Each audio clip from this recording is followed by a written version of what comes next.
Hello and welcome back to another video. So today's one's just going to be a quick little guide slash tip thingy. Basically, it's a way of getting double the caged beasts from a single beast, which basically means you need to kill half as much stuff. I've been farming up quite a lot of Savage Bloods for the purpose of gold making, as I covered in a few previous videos, so I just found that this really did save me time.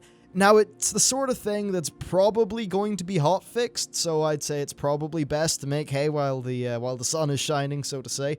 And basically what you do for this method, as you can see here, is you place two traps on top of each other, and then you trap the beast on top of them. And the reason why that's now possible is because in a hotfix, they actually changed the cooldown of the trap from 30 seconds down to 15. This means that I think overall there's like an 8-second window in which you can have two traps on top of each other such that it will actually trap the beast. So what you want to do is, start attacking it, right? Get it down a little bit, I'd say maybe to 60% health, then place your first trap and just kite the mob around a bit, etc. And then when it's under 50% health, run back to where your trap was, put down your second trap right on top of it. It needs to be right on top, and then hopefully you will get a trap, or you'll get it going successfully. Now, I can imagine loads of comments in this video of people saying it's hotfix when it actually hasn't been. That's quite likely because this is one of the most finicky, annoying things that there is. It's quick, it helps out, but goddamn, it can really, really do your head in. So the main issue that I was having is that these guys basically do this ability called Thrash, in which they just sort of thrash their head around, and I found that it's very unlikely that they actually successfully get trapped.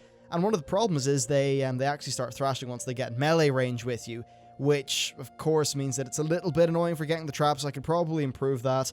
And by the way, if you're a hunter, use your pet to position these guys. The reason why I was using Lone Wolf is because not everyone's a hunter, and if I'm going to do a guide, then I should probably not be leaning on pets in order to get the job done. So yeah, your first problem is that. Now your second problem is right after Thrash. Often they do like a headbutt, which knocks you back.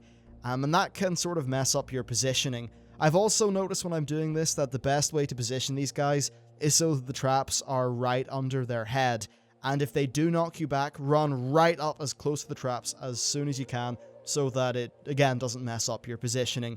It's kind of annoying. It might only work 40 to 50% of the time, but the way that I see it is that if 50% of the time you get twice as many caged beasts, then it's going to save you time overall, so it is worth doing.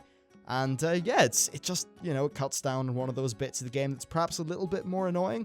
I think it's mainly just because the traps are a bit finicky normally, and between, doing these in so many characters, it kind of gets old, so having a nice quick little method like this definitely does help. Also, I'd say just farm up as many of these as you can right now, because I can't imagine this getting hotfixed, and I doubt Blizzard are going to, take things away from people, because this is being done by so many. And the one thing I'm going to say is you can use this same principle to basically trap someone else's mob. Don't do that. It makes you a dick. Don't. But if it's on your own mobs like this, then no harm done, and it'll save you a bit of time. Anyway, that's it for the video. Thanks for watching, and I'll see you next time.